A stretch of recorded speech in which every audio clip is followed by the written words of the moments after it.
Kuberan TV அனைத்து நேயர்களுக்கும் திண்டுக்கல் ஹரிஹரன் சர்மாவின் பணிவான வணக்கம். 17/1/2023 செவ்வாய்க்கிழமை தை மாதம் 3ஆம் தேதி மாலை 6:04 சனி பகவான்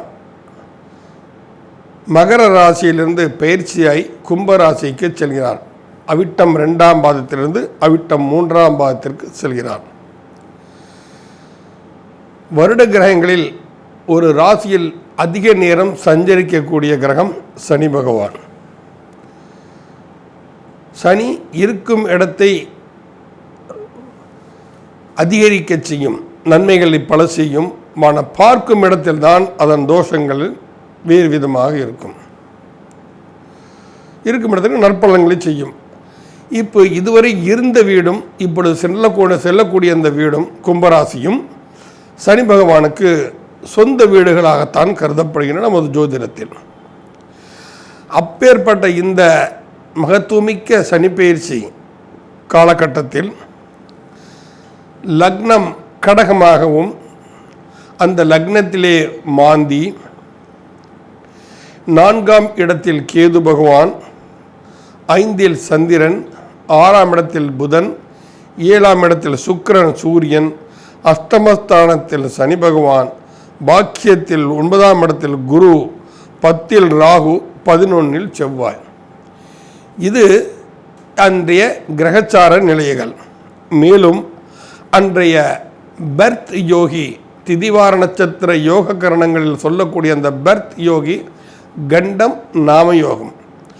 அந்த கண்டம் நாமயோகத்தின் அதிபதியே சனி பகவான் தான். யோகியாகவே வருகிறார் சனி பகவான். அதே சமயம் பவ கரணத்தில் இந்த சனி பெயர்ச்சி நடக்கிறது. பவம் என்றால் சிங்கம். இது ஒரு கிட்டத்தட்ட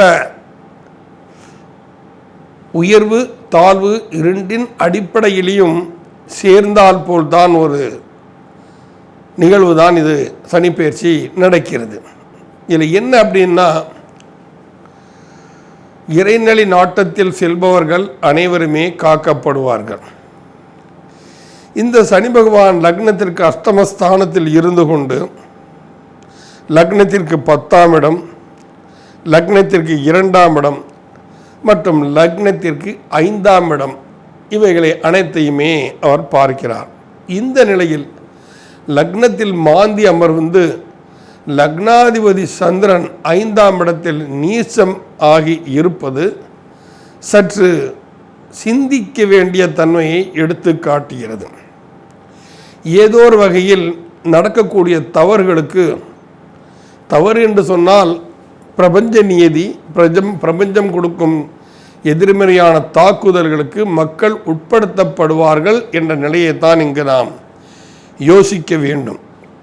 அதே சமயம் 7ஆம் இடத்தில் சூரியன் சுக்கிரன் சேர்க்கையும் காதல் களியாட்டங்கள் அதிகமாகுமோ என்ற ஒரு எண்ணத்தை இங்கு தோற்றுவிக்கிறது.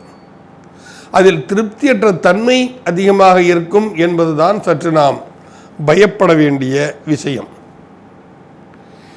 இந்த சூழ்நிலையில் 10ஆம் இடத்தில் ராகு இருப்பது ஓரளவு சாதகம். ஏனென்றால் வெளிநாட்டு மோகம் அதிகமாகி வெளிநாட்டில் செல்வதற்கு பணிபுரிவதற்குத்தான் அதிக முயற்சிகளை எடுப்பார்கள்.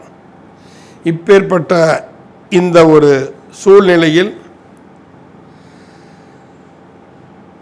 தொழில் ஸ்தானாதிபதி பாதகஸ்தானத்தில் அமர்ந்திருக்கிறார். அன்று செவ்வாய்க்கிழமை அந்த செவ்வாய்க்கிழமைநாதன் செவ்வாய் லக்னத்திற்கு பாதகஸ்தானத்தில் அமர்ந்திருக்கிறார். இந்த சூழ்நிலையில் இது போன்ற கிரக அமைப்பில் 12 ராசிக்காரர்களுக்கும் எது போன்ற நன்மை தீமைகள் சாதக பாதக நிகழ்வுகள் நடக்கும் என்பதை நாம் சற்று விரிவாக இங்கு நாம் பார்க்கலாம். மிதுன ராசி அன்பர்களே, மிதுன ராசி அன்பர்களுக்கும் கிட்டத்தட்ட இது ஒரு பொற்காலம் என்றுதான் நாம் சொல்ல வேண்டும். ஏனென்று கேட்டால் மிதுன ராசிக்கு சனி பகவான் நட்பு கிரகம். இதுவரை அஷ்டமத்து சனியாக செயல்பட்டு கொண்டிருந்த இந்த சனி பகவான் பல கஷ்டங்களை உங்களுக்கு தந்திருக்கலாம். ஐயோ, அஷ்டமத்து சனி உட்காந்து வாட்டி வதக்கிதே, எங்கே போகன்னு தெரியலையே, விஷத்தை குடித்தாலும் கழுத்துக்கு கீழே இறங்க மாட்டேங்குது, என்ன பாடுபடுத்திட்டான் ஐயா, இப்படி நம்ம வாழறது அப்படின்னெல்லாம் ரொம்ப கவலைப்பட்டு கொண்டிருந்த மிதுனராசிக்காரர்கள் ஒரு விடிவு காலம் வந்துவிட்டது என்று நினைத்து கொள்ளுங்கள். ஏன்னா அஷ்டமஸ்தானத்திலிருந்து விலகி அவர் பாக்கியஸ்தானம் என்று 9ஆம் இடத்திற்கு செல்கிறார். பொதுவாக ஜோதிடத்தில் பாபக்கிரகங்கள் திரிகோணம் ஏறக்கூடாது என்று நாம் சொல்வது வழக்கம். ஆனால் இங்கு திரிகோணம் என்று சொல்லக்கூடிய 9ஆம் இடத்திற்கு சனி பகவான் வருவது நல்லதா ஒரு கேள்வி வருமே. யதார்த்தமாக கேட்கக்கூடிய நீயா நீங்களே அதை சொன்னீங்க, இப்போ இதையும் சொல்கிறீங்களேன்னு ஒரு கேள்வி வரலாம் இல்லையா? ஆனால் உங்கள் ராசிக்கு சனி நட்பு கிரகம், புதனுக்கு சனி நட்பு கிரகம். அந்த புத பகவானுக்கு உங்கள் ராசியை வேறு பார்க்கிறார். உங்கள் ராசிநாதன் புத பகவான் 7ஆம் இடத்தில் அமர்ந்து கொண்டு உங்கள் ராசியை பார்ப்பது உங்களுக்கு ஒரு மிகுந்த நற்பலன்களை முதல்ல கொடுக்கும். ஆனால் அஷ்டமத்து சனி இதுவரைக்கும் கெடுத்துக்கிட்டு இருந்த அஷ்டமத்து சனி அந்த அஷ்டமஸ்தானத்தை விலகி 9ஆம் இடத்துக்கு போகிறது அதீத நற்பலன்களை கண்டிப்பாக கொடுக்கும். இதுவரை இந்த பிரச்சனைகளுக்கெல்லாம் ஒரு விடிவு கண்டிப்பாக ஏற்படும். இந்த சனி பகவான் உங்கள் ராசி அஷ்டமஸ்தானத்தில் இருந்து 9ஆம் இடத்திற்கு போய் உங்கள் ராசிக்கு லாபஸ்தானத்தை அவர் பார்க்கிறார். அப்போ லாபஸ்தானத்தை அவர் பார்க்கும்போது லாபஸ்தானத்தில் ஏற்கனவே ராகு பகவான் வேறு அமர்ந்திருக்கிறார். ராகு 11இல் இருப்பது ஒரு விபரீத ராஜயோகத்தை கண்டிப்பாக கொடுக்கும். அப்போ அந்த ராகுவை சனி பகவானின் உங்கள் ராசிக்கு பாக்கியாதிபதியாக சனி பகவான் சேர்ந்து பார்ப்பது என்பது ஒரு பாக்கிய உன்னதி ஏற்படும், ஒரு அதீத லாபம் ஏற்படும். வீட்டிலேருந்து எல்லாரும் டூருக்கு போகணும்னு சொன்னாங்க, டூருக்கு போயாச்சு. போகிற இடத்துல திடீர்னு கேரளா போகிறோம், குருவாயூரப்பன் கோவிலுக்கு போகிறோம், சாமி தரிசனம் பண்ணிட்டு வெளியே வர்றோம். திடீர்னு ஒரு லாட்டரி டிக்கெட்டை பார்த்தோன்னா வாங்கணும்னு தோணுச்சு. அதுக்காக நீங்கள் தாறுமாறமாக 200 டிக்கெட் 300 டிக்கெட்லாம் வாங்கிடாதீங்க. ஏதோ 1-2 எப்போ கருணைக்கடல் குருவாயூரப்பன் கண் திறந்து பார்ப்பான்னு சொல்ல முடியாது இல்லையா? குருவின் ஆதிக்கம் பெற்ற ஸ்தலம் அல்லவா அது. வாங்கினோம், ஒரு வாரம் கழிச்சு ரிசல்ட்டை வந்து பார்த்தா முதல் பரிசு பம்பர் பரிசு விழுந்திருக்குன்னு எவ்வளோ சந்தோஷமாக இருக்கும். அது போன்ற சந்தோஷங்கள் கிடைக்க சந்தர்ப்பமே இருக்காது. அதுக்காக போய் உடனே குருவார் போயுமே டிக்கெட் வாங்கிட்டு வந்துட்டுருக்கேங்க, அதுக்கு வேறு 1000-2000 செலவு பண்ணிட்டு இருப்பீங்க பஸ்ஸுக்கு போக்குவரத்துக்கு. அதெல்லாம் பண்ணக்கூடாது. போகிற இடத்துல ஏதோ ஒரு தகவல் ஒரு விஷயம் அதைத்தான் நம்ம பார்க்கணும். மெனக்கிட்டு ஒரு ஜோசியர் சொல்லியிருக்காருன்னு இதுக்குன்னு குருவாயூருக்கு போய் டிக்கெட் வாங்கலாம் போகக்கூடாது. அப்போ லாபம் அதிகரிக்கக்கூடிய ஒரு தன்மை. ஏற்கனவே புதன் என்று சொல்பவர் வியாபாரத்திற்கு அதிபதி. அந்த வியாபாரத்திற்கு அதிபதியாக புத பகவான் 7ஆம் இடத்தில் அமர்ந்து கொண்டு உங்கள் ராசியை பார்ப்பதால் உங்களுடைய புத்திசாலித்தனம் மேன்மையுடும். அதை தடுத்து கொண்டிருந்த சனி பகவானும் பாக்கியஸ்தானத்துக்கு சென்று விட்டதால் இதுவரை நீங்கள் எத்தனையோ விஷயங்கள் அனுபவ ரீதியாக புத்திசாலித்தனமாக செயல்பட்டு அவை எல்லாம் மறுக்கப்பட்டதாலும் தடுக்கப்பட்டதாலும் செயலற்று போனதாலும் இவை அனைத்துமே அதற்கு எதிர்மாறாக ஏற்றுக்கொள்ளப்படும், அங்கீகரிக்கப்படும். அதற்குண்டான லாபத்தை கண்டிப்பாக நீங்கள் அடைவீர்கள். அதற்குண்டான முயற்சி, 3ஆம் இடம் முயற்சி ஸ்தானம் அல்லவா, அந்த 3ஆம் இடத்தை சனி பகவான் பார்க்கிறார். சனி பகவான் உழைப்புக்காரகன். உழைப்புக்காரகன் சனி பகவான் 3ஆம் இடத்தை பார்ப்பதால் இன்னும் அதீத உன்னதத்தோடு வேகத்தோடு உழைக்க வேண்டும் என்ற ஒரு உத்வேகம் உங்களுக்குள்ள பிறக்கும். அப்போ போதா குறைக்கு ராகு பகவான் வேறு உங்கள் ராசியை பார்ப்பது, சனியினால் பார்க்கப்பட்ட ராகு உங்கள் ராசியை பார்க்கிறார். அது ஒரு மகத்துவமான விஷயம்தான். அப்போ லாபாதிபதி 12லேயே மறைஞ்சிருக்கிறானே எல்லாம் நீங்கள் கேட்கக்கூடாது. லாபாதிபதி 12 மறைஞ்சிருக்கான்னா வர்ற பணத்தை பாதுகாப்பாக நீங்கள் மறைச்சி வைக்கணும்னு அர்த்தம். செவ்வாய் லாபாதிபதி தானே, அவர் 12 உட்காந்துருக்கார் மிதுன ராசிக்கு. இப்போ இந்த சனி பயிற்சி நடக்கக்கூடிய காலகட்டத்தில் அப்போ என்ன, ஒரு உத்வேகத்தோடு ஒரு பொருள் ஈட்டுறோம், ஒரு பொருள் நமக்கு கிடச்சிருக்கு, ஒரு அதிர்ஷ்டமான சில விஷயங்கள் கிடச்சிருக்கு நமக்கு அப்படின்னா வெளியில் தம்பட்டை அடிச்சுட்டு இருக்கக்கூடாது. எங்கிட்ட அது இருக்குது, எங்கிட்ட இது இருக்குது, நான் அதை பண்ண போகிறேன், ஒரு ஆர்டி கார் வாங்கணும் ரொம்ப நாளாக கனவு கண்டுட்டு இருந்தேன், இப்போ சந்திரன் வந்திருக்கு ஆர்டி கார் நான் வாங்க போகிறேன். வேண்டாம், ஆர்டி கார் எதுக்கு? ரோட்டில் ஆர்டி கார்டு ஒன்று தான் ஓடுதா? அம்பாசடர் ஓடுது, ஸ்விஃப்ட் ஓடுது, மாருதி ஓடுது, இனோவா ஓடுது, ஷைலோ ஓடுது, எத்தனையோ கார் ஓடுது. பந்தாக்காக வாங்கக்கூடாது. அதுக்காக தான் நான் சொல்ல வரேன். ஆசைப்படுவது தப்பு இல்லை, பந்தாக்காக அது வாங்கக்கூடாது. BMW கார் வாங்கினா தான் நீங்கள் ஒரு இடத்துல இன்னொரு இடத்துக்கு போக முடியுமா? ஏன் அம்பாசடர் காரில் போனால் போகாதா? அதுவும் கார் தானே, போகும். உங்களுக்கு ஒரு வாகனம் தேவை, அந்த வாகனத்தை நீங்கள் வாங்கி கொள்ளுங்கள். ரொம்ப காசு இருந்தால் வாங்கிட்டு போங்க, BMW கார் கூட வாங்கிட்டு போங்க, அதை பற்றிலாம் ஒன்றும் பிரச்சனை இல்லை. அப்போ ஒரு வாகனம் வண்டி வசதிகளை ஏற்படுத்தி கொள்ளலாம் என்கிற ஒரு தன்மை கண்டிப்பாக உங்களுக்கு ஏற்படும். அதே சனி பகவான் உங்கள் ராசிக்கு 6ஆம் இடத்தையும் அவர் பார்வையிடுகிறார். 6ஆம் இடத்தை பார்வையிடும் போது என்ன அப்படின்னா, ஏற்கனவே அங்கு 2ஆம் அதிபதி நீசமாக அமர்ந்திருக்கிறார். அப்போ என்ன, உங்களுக்கு இருந்த கடன் தொல்லைகள் எல்லாமே அகலும். கடன் தொல்லை எல்லாமே கண்டிப்பாக அகலும். ருண ரோக சத்துருஸ்தானம் என்று நாம் 6ஆம் இடத்தில் சொல்லி கொண்டிருக்கிறோம். ருணம் என்றால் கடன், ரோகம் என்றால் வியாதி, சத்துரு என்றால் எதிரி. அப்போ இந்த ருணரோக சத்துருஸ்தானத்தை உங்கள் யோகாதிபதியாக சனி பார்ப்பது என்பது ஒரு அதீத நற்பலன்களை கொடுக்கும். எதிரிகள் உங்களுக்கு கண்டிப்பாக இருக்க மாட்டார்கள். அவன்டா போனால் அட விடியா போய் அவர்கிட்ட போய் வம்பு பண்ணிட்டு போய் தொலைகிறான், போட்டும் போ, நல்லா இருந்து போட்டும், எதுக்கு அப்படின்னு சொல்லி எதிரிகள்லாம் அவங்களோட ஒதுங்கிடுவாங்க. கடன் இருந்த கடன் இதுவரை வாங்கி வைத்திருந்தால் அந்த கடன்கள் கண்டிப்பாக தீர்ந்துவிடும். உடல்நிலை சரியாக இல்லாமல் இருந்தால் அந்த உடல்நிலையின் பாதிப்புகளும் நீங்கும். ஏன்னா எல்லாரும் கேட்கலாம், என்னங்க அது சனி பார்த்தா கெடுக்குங்கிற இந்த ஐயர் என்ன, இந்த ஜோசியர் என்ன, சனி உங்களுக்கு நல்லதை செய்யணும்னு சொல்கிறாருமா.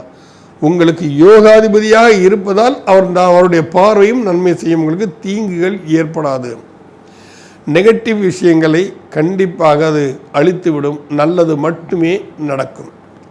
ஆக இந்த மிதுன ராசிக்காரர்களுக்கு இது மட்டும் அல்லாமல், சனியோட பார்வையோடு மட்டும் அல்லாமல் உங்கள் ராசிக்கு 2ஆம் இடத்தை குரு பகவானின் பார்வையும் படுகிறது. 7ஆம் அதிபதியும் 10ஆம் அதிபதியுமாக குரு பகவான் 10ஆம் இடத்தில் அமர்ந்து கொண்டு உங்கள் ராசிக்கு 2ஆம் இடத்தை அவர் பார்க்கிறார். 2 என்பது தனம், கல்வி, குடும்பம், வாக்குஸ்தானம். அப்போ இந்த சனி பயிற்சி நடக்கக்கூடிய காலத்தில் அதுதான் லக்னமாக விழுந்திருக்கிறது. அப்போ அதில் ஏற்படக்கூடிய தோஷங்கள் அனைத்தையும் கண்டிப்பாக அவர் நீக்குவார். குடும்பத்தில் ஒரு குதூகூலம் ஏற்படும். வர்றாங்க, வீட்டுக்கு வர்றோம், அப்பாடன்னு டயர்டாக நிற்கிறோம். ஒரு பக்கத்தில் அப்பா அம்மா உட்காந்துருக்காங்க, ஒரு பக்கத்தில் மனைவி நின்றுட்டுருக்கிறா, பிள்ளைகள்லாம் ஒரு மாதிரி விளையாண்டுட்டுருக்கு. என்ன ஒரு மாதிரி சைலண்டாக இருக்கீங்களே, என்ன விஷயம் அப்படிங்கும்போது, என்னங்க உங்கள் அப்பா அம்மாவுக்கு இந்த மாதிரி கொஞ்சம் டூர் போகணுன்னு ஆசைப்படுறாருங்க வயசான காலத்தில். அடுத்த நிமிஷமே உங்கள் மனசு என்ன சொல்லுவேன், என்னப்பா அது, இதெல்லாம் ஒரு விஷயமா, என்றைக்கு போகணுன்னு சொல்லுங்கள், நீங்கள் முதல்ல ரெடி ஆகிங்க, துணிமணிலாம் எடுத்து வைங்க, உங்களை நான் கார் ஏற்பாடு பண்ணி காரில் போய்ட்டு வாங்க, ட்ரெயின்லலாம் நீங்கள் போக வேண்டாம், ஃப்ளைட்டில் போகிறீங்களா சொல்லுங்கள், நான் ஏற்பாடு பண்ணுறேன், ஃப்ளைட்டில் போய்ட்டு வாங்க. எவ்வளோ சந்தோஷம் குடும்பத்தில் இருக்கும் இல்லைங்களா? நம்ம குழந்தைகளை கேட்டதை செய்து, பெற்றோர்களுக்கு கேட்டதை செய்து படக்கூடிய ஆனந்தம் இருக்கிறதே, அபரிமிதமான ஆனந்தம். அந்த போல தன்மைகளை, என்னப்பா நான் ஊர் சுற்றி பார்க்க போகலப்பா, சாமி கும்பிடணுன்னு ஆசையாக இருக்குப்பா, குலதெய்வம் கோயிலுக்கு போகணும்ப்பா, படையல் போகணும், இதைத்தான் அவங்க கேட்க போகிறாங்க பெரியவங்க. செய்வோம்ப்பா, என்ன ஆகிப்போச்சு, போயிட்டு வாங்கப்பா தாராளமாக, எவ்வளோ ரூபா நான் தர்றேன்ப்பா, போயிட்டு வாங்க, சந்தோஷம் போயிட்டு வாங்க. இப்படி சொல்லும்போது அவர்கள் ஏற்படக்கூடிய ஆனந்தத்தில் நீங்களும் திக்கி களியாட்டத்தில் அதிக மகிழ்ச்சி கொள்ளக்கூடிய ஒரு தன்மையை வரக்கூடிய 2.5 வருடங்களில் நீங்கள் அனுபவிப்பீர்கள். அதே குரு பகவான் உங்கள் ராசிக்கு 4ஆம் இடத்தையும் அவர் பார்வையிடுகிறார். அப்போ 4ஆம் இடம் என்று சொன்னால் என்ன? சுகம், தாயின் ஆரோக்கியம், வண்டி வசதிகள், வீடு, இவை அனைத்திற்குமே காரகத்துவம் வைக்கக்கூடியது அந்த 4ஆம் இடம். அப்போ அந்த 4ஆம் அதிபதியும் உங்கள் ராசியாதிபதி புதன் தான். அவர் புதன் 7ஆம் இடத்தில் அமர்ந்து கொண்டு, உங்கள் ராசியாதிபதி 7ஆம் இடத்தில் அமர்ந்து கொண்டு எதிராளியின் மூலம் வரவை உங்களுக்கு ஏற்படுத்தி கொண்டிருக்கிறார். அந்த வரவினால் உங்களுக்கு ஒரு மேன்மையான தன்மை கண்டிப்பாக உங்களுக்கு ஏற்படும். அப்போ அந்த 4ஆம் இடத்தை குரு பகவான் பார்வையிடுவதால் தாயின் ஆரோக்கியம் மேன்மை அடையும். வீடு கட்டும் திட்டம் மிகு நாளாக இருக்கிறது, நடைபெறவில்லையே என்று யோசித்துக் கொண்டிருப்பவர்களுக்கு உங்கள் வீடு மளமளமளவென்று வளரும். பாதியில் நின்றிய பில்டிங்ஸ் எல்லாமே நல்லா கட்டி முடிப்பீங்க. வீடு வாசல்லாம் நீங்கள் வாங்குவீங்க.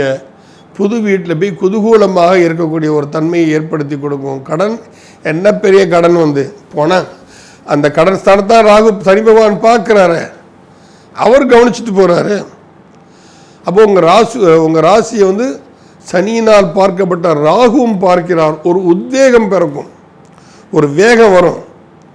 நான் செஞ்சு முடிப்பேன் இந்த வேலையை, என்னால் முடியும், ஒரு கான்ஃபிடென்ஸ் வரும். அந்த கான்ஃபிடென்ஸுக்கு வெற்றியை தருவது சனி பகவான் உங்களுக்கு கொடுப்பார். அப்போ எவ்வளோ ஒரு அற்புதமான கட்டம் என்று பாருங்கள். நீங்கள் பழைய வண்டி ரொம்ப நாளாக ஓட்டிகிட்டு இருக்கோம், மாற்றுங்க. அப்போ லேட்டஸ்ட்டாக என்ன மாடல் வந்திருக்கு, வண்டியை வாங்குவோம். அதில் உட்காந்து நம்ம ஒரு கெத்தாக நம்ம நல்ல விளைவுலத்துக்கு போவோம், வியாபாரம் செய்கிற இடத்துக்கு போவோம். இது எல்லாமே ஏற்படும். இதுவரைக்கும் உடல்நிலை சரியில்லாமல் பாதிக்கொண்டு, எப்பா ராசா என்ன ஏதாவது பண்ணுப்பா, உடம்பெல்லாம் வலிக்குதுன்னு அம்மா ஒரு பக்கம் முணங்கிட்டே இருப்பாங்க. சகிக்காது, ஆத்திரமாக வரும், அழுகையாக வரும். ஆரோக்கியத்தில் மேன்மை அடைவார்கள். சரியான சிகிச்சையின் மூலம் அவர்கள் கண்டிப்பாக மேன்மையார்கள். நல்ல ஒரு இந்த டாக்டர்கிட்ட போங்க, எப்பேரோட பிரச்சனையை தீர்த்து வைக்கிறாருன்னு ஒரு தகவல் வரும். கூட்டு உடனே அம்மாட்ட போவீங்க. அங்கே போய் ஒரு ஊசி போடுவார் அவர். நம்ம டாக்டர் எல்லாம் செஞ்சுட்டான்னு செய்யறது பிறந்த சனி பகவான் செய்கிறாரு. டாக்டர் செய்யலை, சனி பகவான் செய்வார். உங்கள் ராசிக்கு 4ஆம் இடத்தை பார்க்கக்கூடிய குரு பகவான் செய்வார். பார்க்க அம்மா ரொம்ப சுகமாக இருக்குடா, நல்ல இதமாக இருக்குது, இந்த டாக்டர்கிட்ட போய் நான் ஒரு ஊசி போட்டதே இவ்வளோ இருக்கேன், நான் நல்லபடியாக அந்த டாக்டரை கூட்டு போய் எல்லா என்னை ட்ரீட்மெண்ட்டும் பண்ணினான்னு தாய் கேட்கும்போது நமக்கும் ஒரு ஆனந்தம் வரத்தானே செய்யும். இப்பேற்பட்ட ஒரு மகத்துவமிக்க ஒரு தன்மைகளை குரு பகவான் பார்வையினாலும் குரு இருக்கத்தான் கெடுப்பான், பார்க்க கெடுக்க மாட்டான், பார்க்க கொடுப்பான் குரு. உங்கள் ராசிக்கு அவர் மாரகாதிபதியாக இருந்தாலும் ஆட்சி பலத்தில் 10ஆம் இடத்தில் ஆட்சி பலத்தில் அமர்ந்து கொண்டு, உங்கள் ராசிக்கு 10ஆம் இடத்தில் அமர்ந்து கொண்டு உங்கள் ராசிக்கு 4ஆம் இடத்தையும் பார்க்கிறார், 2ஆம் இடத்தையும் பார்க்கிறார், 4ஆம் இடத்தையும் பார்க்கிறார். குடும்பத்தில் குதூகூலம், தாயின் ஆரோக்கியம், வண்டி வாகன வசதிகளில் அதிக கவனம், அதில் புதுமைகளை புதுமையான வண்டிகளை வாங்குவதற்குண்டான ஒரு ஏற்பாடு, இதெல்லாமே நடக்கும். அதே சமயம் உங்கள் ராசிக்கு 6ஆம் இடத்தை குரு பகவானும் பார்க்கிறார். சனி பகவான் மாத்திரம் பார்த்துட்டு இருந்தார், குரு பகவானும் சேர்த்து பார்க்கிறார். அப்போ குரு பகவான் பார்த்த குரு பார்க்க கோடி நன்மைன்னு சொல்லுவோம் இல்லையா. எப்பேற்பட்ட கடனாக இருந்தேன்னா அடித்து தூள் கிளப்பி போயிட்டே இருக்கும். ஆனால் குரு பகவானுடைய பார்வை அங்கிருந்து அவர் மேஷராசிக்கு போகிற வரைக்கும் தான். பங்குனி மாதம் அவர் மேஷராசிக்கு போயிடுவார் குரு பகவான். அப்போ இந்த பங்குனி மாதம் வரைக்கும் இப்போ உங்களுக்கு தை மாசி பங்குனி, இந்த 3 மாதத்தில் உங்களால் சாதிக்க முடியாது. 90 நாள் எவ்வளவோ விஷயங்களை சாதிச்சுட்டு போயிடலாம். அதுக்கு வழிவகுத்து கொடுக்கும் இந்த கிரகங்களின் பயிற்சி என்பது. அப்போ மிதுன ராசிக்காரங்களுக்கு ஒரு அற்புதமான ஒரு பயிற்சியாகத்தான் இந்த சனி பயிற்சி இருக்கும் என்பதில் எந்த விதமான ஒரு மாற்று கருத்தும் இல்லை. அதே சமயத்தில்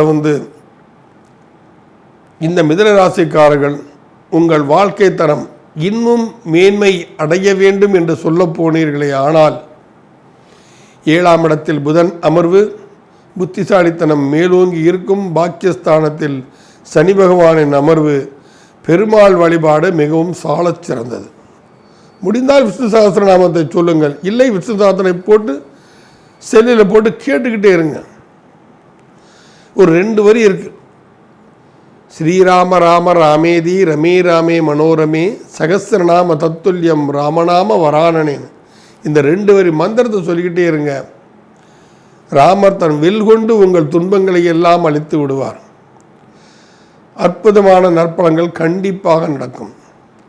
பாக்கியஸ்தானத்தில் சனி பகவான் வேறு அமர்வு, ஈசனின் நேசன் பைரவனின் தாசன் சனி, ஈஸ்வர பட்டம் பெற்றவர் அந்த சனி பகவான் உங்களுக்கு பாக்கியஸ்தானத்தில் அமர்ந்து கொண்டு எல்லா பாக்கியங்களையும் உங்களுக்கு அள்ளி தருவார் என்பது மிகவும் ஒரு உன்னதமான விஷயம். ரிஷபராசிக்காரர்களுக்கும் சரி, மிதுன ராசிக்காரர்களுக்கும் சரி, இந்த 2 ராசிக்காரர்களுமே ஒரு யோகாதிபதியான இந்த சனி பகவான் பயிற்சி அற்புத நற்பலன்களை கண்டிப்பாக கிடைக்கும். நீங்கள் மகிழ்ச்சியை குதூகூலமாக கழிப்பதற்கு உங்களை நீங்கள் தயார்படுத்திக் கொள்ளுங்கள். மீண்டும் அடுத்த பதிவில் கடகராசியில் சந்திப்போம். நன்றி, வணக்கம். ஸ்ரீ குபேரன் டிவியை பார்த்தமைக்கு நன்றிகள். மேலும் இது போன்ற தகவல்களை தெரிந்து கொள்ள ஸ்ரீ குபேரன் டிவியை சப்ஸ்கிரைப் செய்யுங்கள். மறக்காமல் பெல் ஐக்கானை கிளிக் செய்யுங்கள்.